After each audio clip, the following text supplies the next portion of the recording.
Hey, Las Vegas, thanks for joining us back here on Vegas Realty Check, your local Las Vegas real estate news show. And as you noticed today, I do not have Tiana here with us today, but we have Mia Wolf, our returning guest, who's been with us a couple times, and we are so excited. Yes. Hey, everybody. To have I her love here. the new set. It looks Yes. great. Thank you. Thank you. Welcome. Just brought tables and mics. So Love it. yeah, we're loving it. So today's show, we're going to be talking about divorces. What happens to your home in a divorce? Mia, you are definitely specializing in this unintentionally, but it happened, right? Yes. Not because I've had many divorces, No, but none. because I have, I think 4 out of the last 5 listings that I've represented were divorce sales. So I do have a little bit of knowledge. And it is a common question. It's not something that we always like to talk about, but it happens. Life happens. And It's important. Yes, absolutely. Before we get into that, we're going to talk about the numbers for the week. So just to keep everyone on track of what's going on in the real estate market here in Las Vegas, right now we have 3,486 single family homes on the market. Down a little bit, but we've been hovering around that 3,000 number a lot. I know I think you were in one of the meetings with me when they said that by August we're going to be at 3,000 in inventory, and it looks like that's going to happen. Yeah. 547 sold last week. It's pretty good, healthy number. It's been consistent, so we're definitely in a little bit of consistency now where we're seeing around the same numbers every week, which is good. And then 75 price reductions. We are just, it's been happening for a couple months now. Sellers are not dropping prices anymore. This is where it's at. Are you seeing a lot of multiple offers? You know what? I haven't seen a lot of multiple offers, but I've noticed it's pricing correctly. It's going to sit there. It's going to wait. You're going to have to price reduce if you don't really have a good starting price. Yeah, absolutely. And it's if you're pricing correctly in the beginning, you're not going to come across that price reduction. And sometimes you just need it to move the property. And a lot of it is, whatever price point you're in. Like, so we're seeing a lot of demand in like the entry level, or not even just entry level. I'd say anywhere from 300 to 600,000. We're seeing a lot of demand. And as it starts to get a little up from there, it starts to slow down a little bit. There's less of a market for it. True. And I have to tell sellers too, over $1 million, it's just a different market. It's probably going to be on the market longer than normal. When they're seeing days on market, it's going to be more than that. Yeah, generally. Yeah, a house over $1 million is not going to sell as fast as a house that's 500,000. There's just not as big of a of a pool of buyers. It happens. For It happens. It does, but generally, not always. Yeah, absolutely. So to our topic today. I guess it always starts out, you get the call from the seller. Says, we're going through a divorce. What happens? A lot of times, I feel like people call the realtor before the attorney. Sometimes. Yeah, there's many times where it's like we're splitting up, but what's going to happen to the house? Right. I think and I can only speak from my experience, of course, not a divorce attorney or anything, but I have had a few where the attorney, so they'll go in and say the attorney will recommend, 2 or 3 realtors because they can't decide on somebody. So because both parties have to be accepting of who's going to represent them, right? Which can be difficult. Yeah, it can be very difficult, especially if it's not an amicable. If they can't talk, some people are in mediation. So if you're going through that, you definitely want to talk to a realtor, but you've got to have somebody that is just even, they're not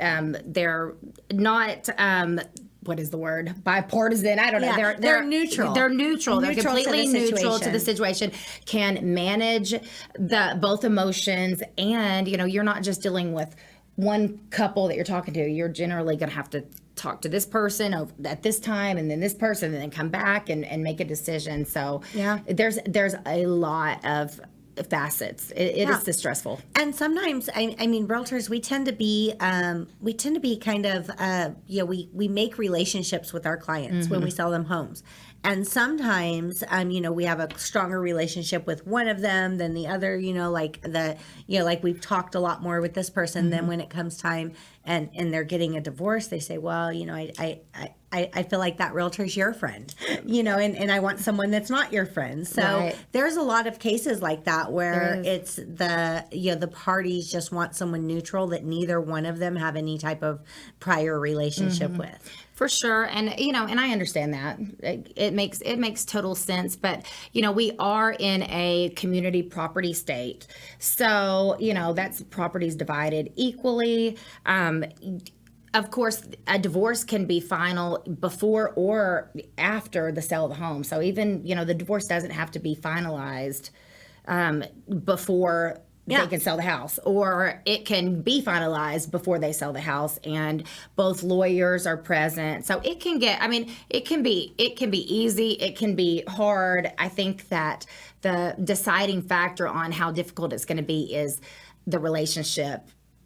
Well, the ones that are breaking up, Yeah. Oh, yeah. And if they're talking to each other or not. I've had many times where I've worked with divorced couples where they won't speak to each other. No. There is no communication between them whatsoever. So every time that I've communicated with them, text message, I try to do everything text message or email just so they know I'm being neutral. And I will copy and paste the same message to each party so they know there's nothing left out. There wasn't any, they can't go and say, well, this was said and it wasn't said. You're in the middle of kind of the turmoil there being the realtor. So that is, that's something. Another thing that I think I hear a lot about, because it is a common situation. What about when say the wife owned a home before they were married, and they got married and the husband decided to move into that home. So in a lot of cases, that is not community property, right? Because it was owned before they were married, and sometimes they'll come to an agreement, depending on like how much time it was. The judge sometimes will come to an agreement or a compromise in the situation, but there's other times where the judge even says this home is just yours.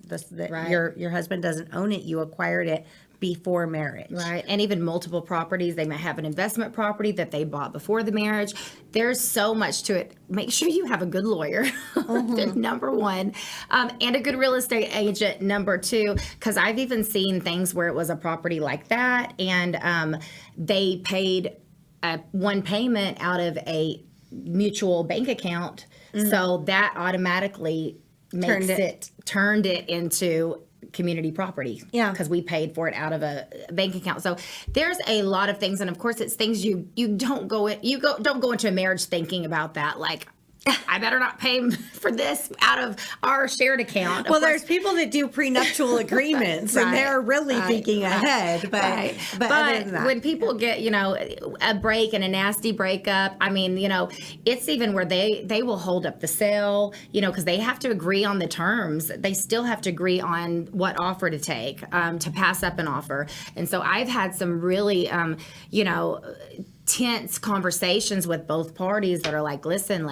this is the one offer we have. This is it. It's going to sit on the market. It's not going to get paid out. You're still making the payment on it. This is it. Yeah. And I've had to talk to lawyers and bring lawyers in too and say, hey, this is what they're saying. This is what we're saying. And, can you talk to your clients? And honestly, that is a lot of times what, as realtors, we have to do too, because we're not just realtors, we're family counselors. Yes, that's the truth. My counseling degree gets used a lot. Yeah, it is. And that's the other thing is sometimes when they're going in, they're split up, sometimes one of them still lives in the home and really does not have motivation for that home to sell. And that is, I actually think that that's a bad idea when you're going through a divorce, to have one of the spouses still stay in the home, especially if they don't really want to sell, because I've seen them cause trouble with access, with showings, not keep the house in what they know is showable, condition, all of that just to drag it out longer. Right. And I have in sales, given an update of this was a showing request. This is how compliant the client was showing to show that they were compliant. They were always, the house looked good and everything like that. But I could see on the flip side how difficult somebody could be. Yeah, absolutely. And with rates the way that they are now and where they used to be, that has been a common factor that comes up a lot, and when people are getting divorced or splitting up, that, there's one person that says, I don't want to lose this rate because I have to, right. It's like, well, you have to buy, if you want to keep the home, in most cases, you're going to have to buy them out. Right. That would mean refinancing and paying out. You'd have to have an appraisal done to see what the current value is. And then that would be refinancing the home to pull out that equity, unless you have that cash somewhere to pay them out their half of the current equity. Right. And even... we don't see it much these days, but I've seen it happen before. Sometimes when people get divorces, there's no equity. Oh, yeah. Or there's negative equity. Right. And there's fees that have to be paid just to sell the home, just to get rid of it. But both husband and wife are on the loan. So the judge will order, if they don't agree to keep it and stay with it with both of them on this loan together, the judge will order that the house has to be sold. Right. And if it's negative, they have to also split that negative cost. If they have to come out, $10,000 out of pocket, that means each of them have to come up with $5,000 Right. to cover the terms of the sale. So we don't see that as much these days. That's good for people. Right. And even the possessions in the house too, because I've had to go through and do inventory for, the lawyer will have a list of, this is this property, this is their property, and in this situation they couldn't even be around each other, and they couldn't take their stuff, and they needed to know where it was. Am I really going to get my stuff? And I had to do a video inventory showing, here's all the stuff, here's the boxes, they'll be shipped, they'll be there. But, a lot of times, like all of the furnishings, paintings, things like that, the judge can order them to be sold if they can't agree on it and split the money on it, or, whose possession was this? Right. So it can get very lengthy too. Yes. And at the same time, trying to help them find somewhere else to live in the meantime, and 2 other houses. So it could get to, 3 transactions at once. Yeah. And that leads into the next question, finding them somewhere else to live. So a lot of times people are, they want to sell the home and they want to use their part of the proceeds to buy another home, which would be like a contingency, or maybe they're just buying another home separate. However, if you're not legally and officially divorced yet, there's a very important step to that that you need to, I mean, even some people that have been separated for years and don't really realize this, there's a reason why the lenders and the title company have a questionnaire that says, are you married or not? And it's because of the title issues that can come up, because we're a community property state. So they could be, what could happen, or what should happen. The way that you should do it is the spouse signs a quitclaim deed before closing. I always recommend, especially when people are going through divorces, because I've been backed into that corner in a transaction a few times with people where they were going through a divorce. Husband says, I'll sign the quitclaim deed, no problem. Their divorce gets messy over the 30 days, and then we're at closing, and whatever item they're negotiating at the time is now the quitclaim deed's going to be collateral for that item. Right. And it is not good. It's not good. It's not good. Because they have earnest money deposit. We're past all the contingencies. So now when I meet people that are going through a divorce and trying to purchase a home, day one, I call the title company and I say, get a spousal deed. They need to come sign this quitclaim deed now. Not later, now. I more than once, I've, been at closing and they're like, oh, yeah, I'm married. And we're like, we've asked you this. Where is it? Oh, we've been separated for years. 10 Do years. you know Who where they cares? are? You have to find them. What Yeah. if you can't find them? I had a lady once who couldn't find him. And we were like looking up death certificates. Yeah. We're like, I don't know. He dropped off the face of the earth. No one knew where this guy was, and could not find him. Right. Yeah. So what they do? That the underwriting would not approve the loan because she's legally married, and we don't know who this spouse Yeah. is. Yeah. So it's a big deal. Like if you're still married, even if you've been separated for, there's not a statute of years that dissolves a marriage. And something else that's really important, and I just think it's important for anybody anyways, but is to know how much of your loan you still owe. Because I don't know how many times, in not just divorce, but in a regular sale, they think, well, we only owe this much on our home. And then at closing or when we're doing some hard numbers, when they get the payoff comes, they're shocked and really surprised that they thought they, had paid it off a lot more. Or Solar. they don't really realize that what they cite. So many people have these like leases and they think it was free, and then the payoff comes in for it, or they have to pay it out at closing. There's those are things. And people that did the forbearance. Mm-hmm. Yeah. So people that took advantage of the forbearance when we went through all this with COVID, they had many of those banks. They didn't forgive. They never forgive that balance. They just added it to the end. Yep. And the interest and everything made whatever amount you delayed turn into double. And that has been, I've ran into that a couple times where people were shocked when that came through. So yeah, those are all good things to find out as soon as possible. Even the title company, if you're in question on anything, with the title company, we can tell them to order the payoff ASAP, get it on rush so that we know what we're dealing with. But that's very important. Yeah, because a lot of times, that you look on your app and you think this is what it is, and it's usually not exactly what the actual payoff is. So I think that's important for everybody. Yeah, most definitely. And if you did have a spouse on title with you, and maybe that spouse is deceased and you just never thought about it, or you divorced or something like that, that also can be an issue that we run across at closing. So all of these title things, your realtor, I know I always get a preliminary title report. You always get a preliminary title report.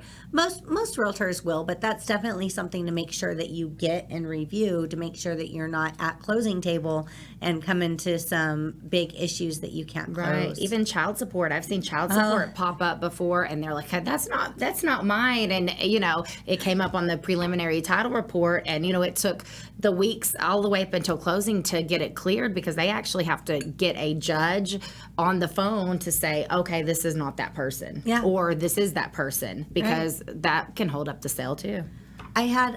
I don't think, was it you? I had a realtor tell me recently that they were at a signing at a closing, and it was a child support lien or something that came up, and you have to sign the documents, that this, I certify this is me, or whatever it is.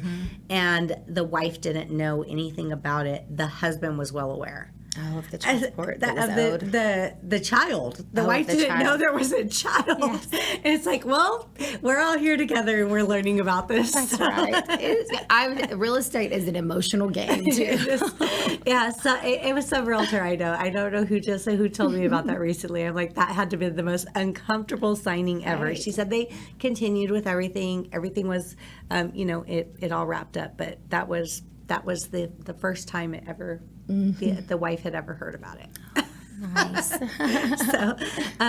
So in summary, it's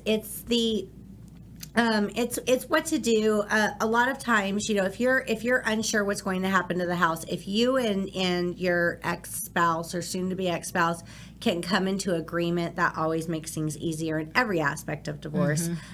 Sometimes the judge will order certain things to happen. I've seen times where it's not 50-50. And that will be, up to the judge's order if it happens through the divorce, if the house is an item, through the divorce. If that happens, we navigate through that. The title company will ask for a copy of the decree and all of those things to talk about distributions and how they happen. it's not always, as I said, it's not always 50-50. It's not always awarded to one person, and even if the house is awarded to one spouse, in most cases, that spouse has to be able to get the home out of the husband's name, or I'm saying husband just for talking purposes. Right. But if the house is in two people's name and the wife decided to keep the house, she still has, a lot of times the judge will order, like, within a year you have to refinance this, and if you have a 3% rate, you're refinancing into a 6% rate. That's not their problem. If you're keeping the house, you have to get his name off the loan. He can't keep his name on the loan for your house, because that could prevent him from getting another home. And even if they're thinking they're going to keep the house or going to pay them out or buy them out or whatever, I've seen where it's a lot for one person. I mean, we're mostly in 2-family income households. Yeah. So for one spouse to keep the house and then all of a sudden have the overhead, all of the upkeep, you still have HOA fees, you still have insurance, even if the house is paid off, and it's a lot. So you want to have an agent, honestly, even a good lawyer, but you want to have a good real estate agent that is honest and truthful, and can tell, say, hey, this is what, home ownership is, and can have an honest, genuine conversation with both of you, about what your future is. Because it does, it helps. You're going through this and you need someone to talk to as well as ask these important questions. And you don't want everybody to know your business, so to have a really trustworthy, professional realtor is going to be key to just this how smooth it goes as well. Yeah, and going to step into the situation non-emotionally. Yeah, I mean that's sometimes if your realtor is your best friend and hates your husband for being a jerk. That's not definitely probably not the right person for the job. No. Yeah. So that is most definitely, and who you hire, and people that hiring a realtor that has been there and knows a little bit about the situation, I think is a big factor, because you kind of don't want to go through this huge situation in your life with someone that's learning about it along the way too. And experience. I would ask the realtor, have you ever represented a divorce sale? Because there is, there are two sides to it. You've got to know how to navigate with the lawyers. You've got to give reports to the lawyers. A lot of times you have to be able to handle the mediation situations. We're not talking about multiple offers. We're talking about multiple conversations with two people to really negotiate. We're not just negotiating for the sale. We're also negotiating with two people that have to accept this.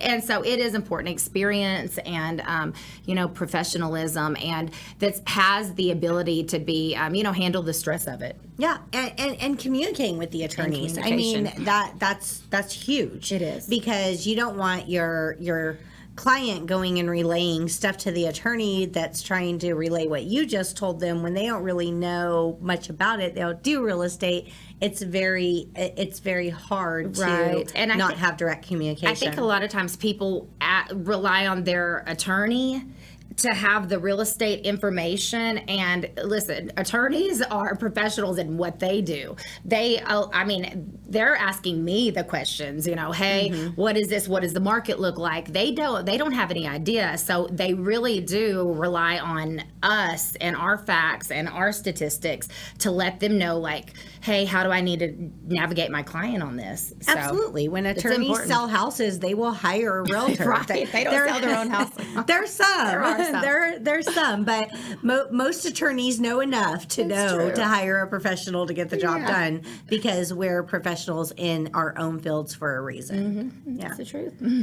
So, Mia, if somebody is encountering this situation, or has a friend or somebody that is going through a tough situation like this and wants someone to talk to about how they can handle it and what they can do, who do they call? Yes. So it's Mia Wolf, and I'm on Instagram, Facebook. My number 702-412-7255, and you can pretty much reach me anyway. Send me a message, a text message, or a call, and I would be happy to speak with you about it.